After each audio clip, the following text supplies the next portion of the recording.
നമ്മളെ ഇന്ത്യ രാജ്യം ഒരു ആണവ രാഷ്ട്രമാണ്. പാകിസ്ഥാനും ഒരു ആണവ രാഷ്ട്രമാണ്. അമേരിക്കയും ഒരു ആണവ രാഷ്ട്രമാണ്.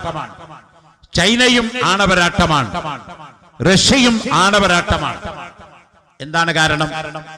ആണവായുധം കയ്യിലുള്ള, സ്വയമായ ആണവായുധം വികസിപ്പിച്ചെടുക്കാൻ കഴിവില്ല, പ്രാണിയുള്ള രാജ്യങ്ങൾക്കാണ് ആണവ രാഷ്ട്രം എന്ന് പറയുന്നത്. നമ്മുടെ APJ അബ്ദുൽ കലാമാണ് ഇന്ത്യയെ ആദ്യമായി ആണവ രാഷ്ട്രമാക്കിയത്. പൊക്രാൻ എന്ന് പറഞ്ഞ സ്ഥലത്ത് നടത്തിയ ആ പരീക്ഷണത്തിലൂടെയാണ് APJ അബ്ദുൽ കലാം ഇന്ത്യയെ ആണവ രാഷ്ട്രമാക്കി മാറ്റിയത്. അപ്പോ ഇന്ത്യയെ ആണവ രാഷ്ട്രമാക്കി മാറ്റിയത് എന്തിനു വേണ്ടിയാണ്?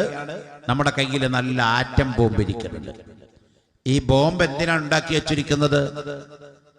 ഇന്ത്യക്കെതിരെ ആരെങ്കിലും ശക്തമായ ആക്രമണം നടത്തിയാൽ ആ ശത്രുക്കളെ നേരിടാൻ പര്യാപ്തമായ ഒരു ആയുധമാണ് ആണവ ബോംബ്. പക്ഷേ ഒരു ആണവ ബോംബ് നമ്മുടെ നാട്ടിൽ എവിടെങ്കിലും ഇട്ടുപോയാൽ ആ രാജ്യത്തിന്റെ അവസ്ഥ എന്താകുമെന്ന് കഴിഞ്ഞ കാലഘട്ടം നമ്മെ തെളിയിപ്പിച്ചതാണ്. അമേരിക്ക എന്ന് പറയുന്ന രാജ്യം ഹിരോഷിമയിലും നാഗസാക്കിയിലും കൊണ്ടുപോയി തന്റെ ആണവ ബോംബിട്ടതിന്റെ പ്രതിഫലനം ഇന്നും അവിടെ ജനിക്കുന്ന കുഞ്ഞുങ്ങൾ കൈകാലുകൾ വികൃതമായി വിരൂപമായി കൊണ്ട് വിമുഖതയോടുകൂടെ ജനിക്കപ്പെടുകയാണ്.